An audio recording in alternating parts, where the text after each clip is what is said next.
Failed expansion, Hartford Whalers. The Hartford Whalers were an NHL franchise that played in Hartford, Connecticut from 1979 to 1997. Hartford struggled financially and with attendance issues despite having some good teams during the 1980s and early 1990s. In this episode, I'll explain whether or not the Hartford Whalers are a failed expansion. The Whalers franchise was created in November of 1971 when the World Hockey Association awarded a franchise to New England. Hartford was just about to open a new modern downtown arena and convention center called the Hartford Civic Center. On January 11th of 1975, the team played its first game at Hartford Civic Center in front of a sellout crowd. The franchise remained in Hartford until its relocation to North Carolina for the 1997-98 season. As the Whalers were one of the most stable WHA teams, the club was one of 4 franchises admitted to the NHL when the rival leagues merged in 1979. Unlike the other former WHA teams though, the Whalers were not stripped of most of their players. Most of their key players like the Howes, Rogers, Lee, Keon, Smith, Roberts, and LaCroix stayed on the team as it made its transition to the NHL and became the Hartford Whalers.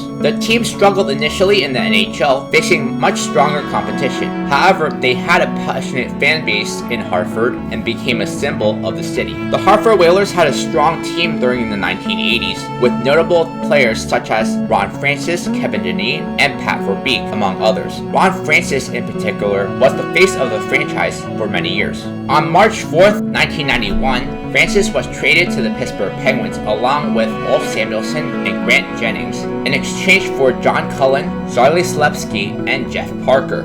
Ron Francis was one of the most popular players on the team and held nearly every significant offensive record in the franchise's history. Needless to say, the trade was savagely condemned by Whalers fans. The Francis trade was the beginning of the end for the Hartford Whalers as a legit playoff contender. In the summer of 1992, the Whalers hired Brian Burke to replace Eddie Johnston as the general manager to rebuild the Whalers.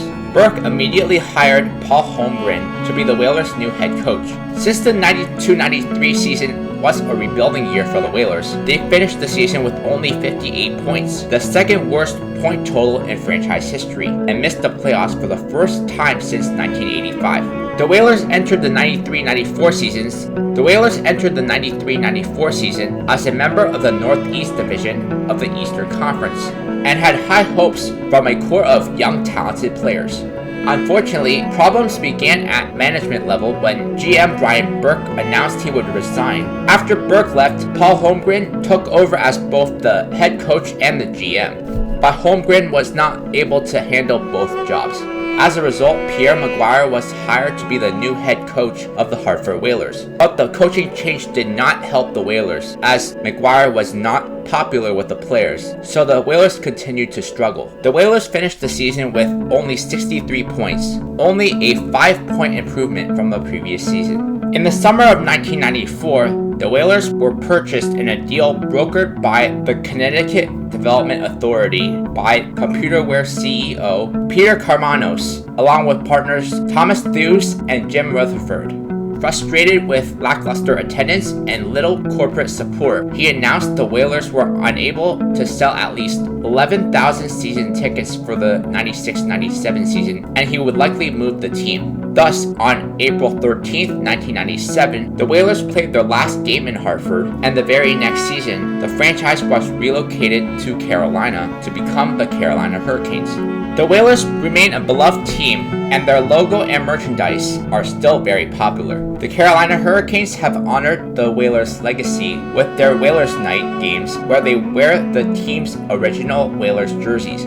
Despite their relatively short time in the NHL, the Whalers have left a lasting legacy, and the nostalgia for our team remains strong, especially in Hartford and among hockey fans in New England. The Whalers' departure left a void in Hartford, and efforts to bring an NHL team back to the city have not materialized, making the Whalers a cherished memory for many. To call the Hartford Whalers a failed expansion would be ludicrous because they had a period of success as a franchise and left a lasting legacy in the New England area.